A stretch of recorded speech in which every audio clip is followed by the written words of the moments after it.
ინკლუზიური განათლება არის ამ ბარიერების მოხსნის ერთ-ერთი საშუალება და გზა, ყველაზე ეფექტური, იმიტომ რომ განათლებაზე გადის დამოუკიდებელი ცხოვრების გზა. მე თუ განათლება ვერ მივიღე, ვერ სამსახური მექნება, ვერც ვემუშავებ, ხო ესეა.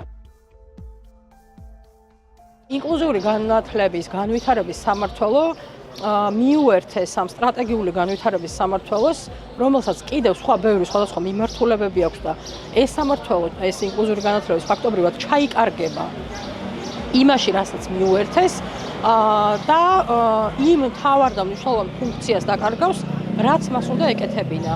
ანუ მას უნდა განესაზღვრა ინკლუზიური განათლების პოლიტიკა საქართველოში. სამინისტრომ ადგადა ეს სამმართველო თავის თანამშრომლებიანა გაუშვა და ამბობს, რომ მივაბი რეორგანიზაცია გავაკეთეს სტრატეგიულ დაგეგმარებაში. ანუ თანაბოს არ გავაუქმე, როგორ არ გავაუქმე, ხო?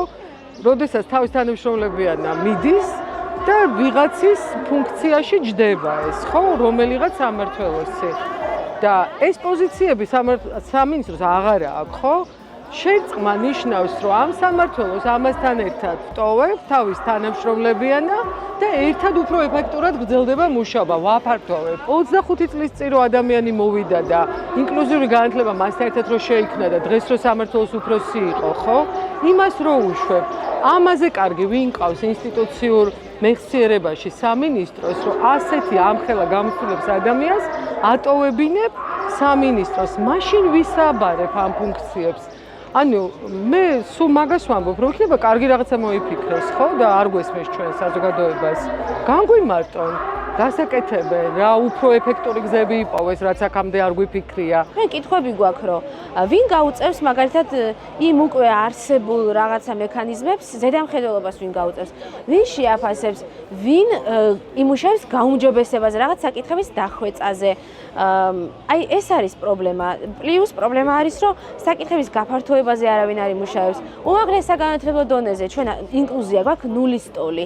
ამაზე ესე იგი ფიქრის დონეზეც არ ვიცით, ამაზე ვინ იფიქრებს, რომ უნივერსიტეტებში შშმ სტუდენტების ინტერესები რომ გაითვალისწინონ. მოსაზრებები არც ამ დარგის ექსპერტებისგან, არც შშმ საკითხებზე მომუშავე ორგანიზაციებისგან, არც მშობლებისგან, რომელთა შვილებზეც არის ლაპარაკი, არ გაუვლიათ არანაირი კონსულტაცია, არ უკითხავთ, არ გაუფრთხილები ვართ. აი ესე ერთპიროვნულად სადღაც ოთახში დასხდნენ და გადაწყვიტეს ეს. ეს მიუთითებს ორ რაღაცაზე. ერთი ის, რომ არიან უვიცები და არ იციან უბრალოდ რამხელა მნიშვნელობის სამმართველოს შეუქმნეს ეხლა საფრთხე, ან უბრალოდ თავგასულობაა და ფიქრობენ, რომ თვითონ რასაც გადაწყვეტენ, ის უნდა გავიდეს აუცილებლად და არ საჭიროებენ ამაზე იმას კონსულტაციებს. შშმ პირებს ძალიან დიდი გრძელი და ურთულესი გზის გავლა უწევთ იმისთვის, რომ შეძლონ იყვნენ საზოგადოების სრულუფლებიანი წევრები. რა იგულისხმება სრულუფლებიან წევრობაში?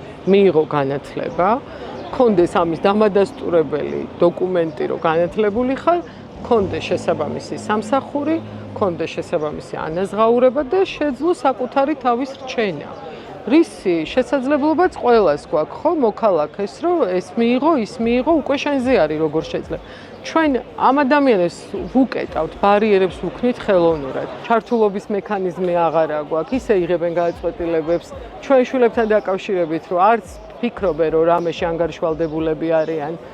ანგარიშვალდებულება გაქრა ამ ქვეყანაში, რაც გამოიწვევს, რომ ესე ვიდგებით იქ ვიყვირებთ, აქ დავწერთ და რასაც უნდა იმას გააკეთებენ და ნუ რას უკაცრავად, ანუ ყველაზე ძლიერ თემს დაუპირისპირდნენ, მშობლებს წინ ვერავინ ვერ დაუდგება.